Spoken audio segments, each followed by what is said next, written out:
Olá pessoal, muito bem-vindo, muito bem-vinda aqui no nosso canal Resgatando a Verdadeira Medicina.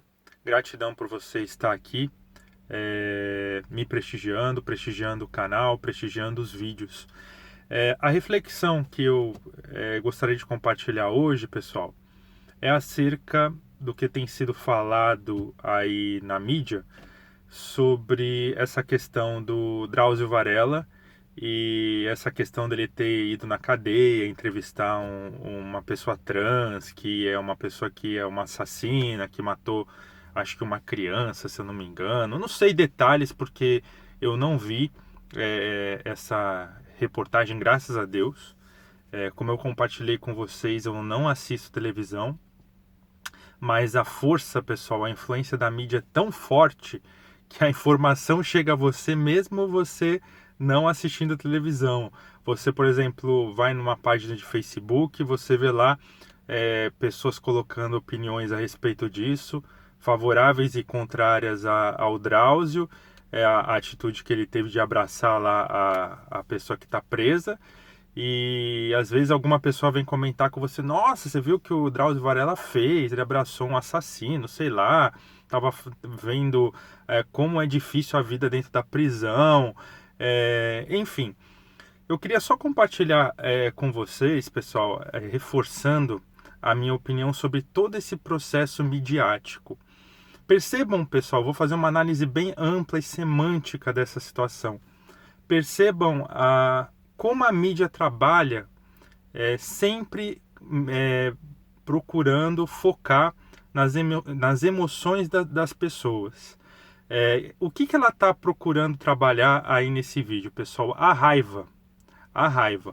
Porque assim, existem pessoas que, digamos, são favoráveis essas pessoas são favoráveis à atitude dele, o consideram uma pessoa solidária, de ter abraçado uma pessoa que está numa condição de prisão hoje, e acham bonita essa atitude dele, pelo pouco que eu pude analisar.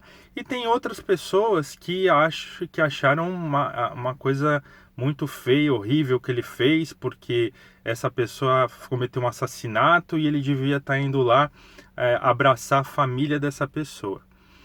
Mas, pessoal, a análise aqui, o que eu estou querendo falar para vocês, é que não é a situação em si, é todo o sentimento que toda essa publicação midiática, aí, se eu não me engano, no Fantástico, causa nas pessoas. Isso gera, pessoal, uma raiva, um sentimento de raiva, de algo que a gente não pode mudar.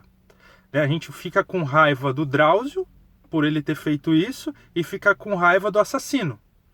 E fica com aquele sentimento de trazer para nós o que a família dessa pessoa sentiu naquele momento que aconteceu isso. Mas o fato é, pessoal, que a gente não pode mudar isso. E isso gera um sentimento de raiva. Imagina, pessoal, todo mundo vibrando esse sentimento de raiva gerado aí por essa reportagem, porque nas redes sociais isso se alastrando, um monte de opiniões assim que eu vi de 2, 3 páginas falando que foi um absurdo, e aquele sentimento, pessoal, não estou analisando o fato, estou analisando uma coisa maior do que isso, esse sentimento de raiva que essa publicação vai gerando. Parece algo imperceptível, algo que não é muito importante, mas assim, pessoal, é algo que fica aí na natureza, que é essa vibração de raiva que essa mídia coloca, porque ela se alimenta disso, pessoal. Esse ponto que eu queria chegar, ela se alimenta nos sentimentos de raiva, de ódio, que as reportagens geram na pessoa, de indignação. Se a gente vai, por exemplo, num Datena da vida e fica lá assistindo aqueles assassinatos, estupros, coisas absurdas que acontecem, que mostra a pior versão do ser humano, a gente tende a achar que a vida é só isso. É um mar de pessoas, de pessoas assassinas, é um mar de pessoas que fazem coisas negativas. Esse é o enfoque na mídia. Por que esses programas fazem tanto sucesso? Porque eles trabalham gerando raiva nas pessoas. E infelizmente, pessoal, a mídia sobrevive disso. Veja, por exemplo, essa questão do coronavírus, como eu comentei num vídeo aí passado.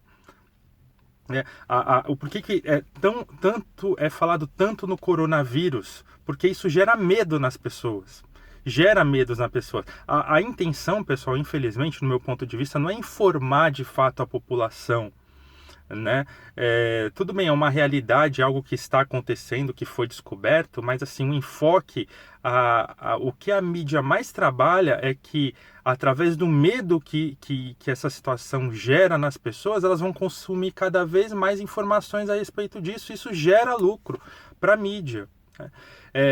De fato, um problema de saúde, pessoal, vocês sabem, por exemplo, quantas pessoas em média cometem suicídio no Brasil? São em torno, se eu não me engano, de 30 pessoas que se matam todos os dias no Brasil. Pergunto para vocês, quantas pessoas já morreram de coronavírus até hoje, por exemplo, dia 11 de março, agora, 10 horas da manhã, quantas pessoas morreram de coronavírus no Brasil? Quantas pessoas ontem, dia 10 de março, ontem, cometeram suicídio no Brasil? O que nós, eu não digo como sociedade não, pessoal, como indivíduos, o que nós fazemos, por exemplo, com um amigo que está triste, que já comentou do pensamento de se matar, que está em depressão, que está num processo de ansiedade, o que de fato nós, como indivíduos, somos orientados a fazer ao nos depararmos com uma situação de um potencial suicida, por exemplo. Mas aí quando tem lá, pessoal, sei lá, o Setembro Amarelo, não sei, aí todo mundo fica lá com uma fitinha de prevenção de suicídio, como se bastasse isso. Passou isso, ninguém mais fala em suicídio, todo mundo fica falando em coronavírus. Você coloca a rede social e todo mundo falando de Drauzio Varela e de assassinato e de raiva, de absurdo. Isso não adianta nada, pessoal. Sabe, a gente tem que focar primeiro no lado bom do ser humano, que a mídia não coloca porque isso não gera lucro, né? Não gera lucro falar de uma ação bonita social que uma determinada ONG fez. Não gera lucro a gente falar dos brasileiros aí que conquistam Olimpíadas aí de matemáticas, que levam o nome do Brasil de uma outra forma. Só se fala em futebol e Neymar, né? Só se fala em Ronaldinho Gaúcho, que foi preso no Paraguai. Oh, meu Deus, que interessante que o Ronaldinho Gaúcho foi preso no Paraguai. Nossa senhora, que interessante, né? Nossa, que interessante que o Drauzio Varela abraçou um preso que é um assassino. Nossa, que importante. Nossa, que raiva que eu tô disso. Isso deixa, pessoal, isso gasta uma energia do nosso ser que a gente poderia estar focando em fazer algo bonito, algo bom para o nosso desenvolvimento pessoal e para o desenvolvimento das outras pessoas. Então, pessoal, a forma que eu encontrei, Thiago, de não alimentar isso é, primeiro, não dar importância para essa baboseira de mídia, de informação, ficar se estressando, ficar brigando por causa disso, e procurar focar em algo que de fato seja útil, que eu possa fazer para ajudar uma pessoa do meu lado. Eu acho que isso é importante. No meu ponto de vista, a gente não tem que consumir, pessoal, esse tipo de informação e não tem que ficar propagando esse tipo de informação, não, pessoal. Isso aí não serve para nada.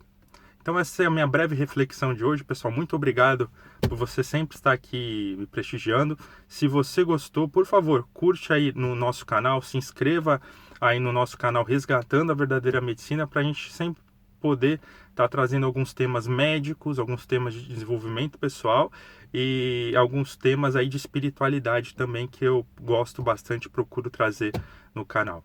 Tudo de bom para vocês, pessoal. Um ótimo dia.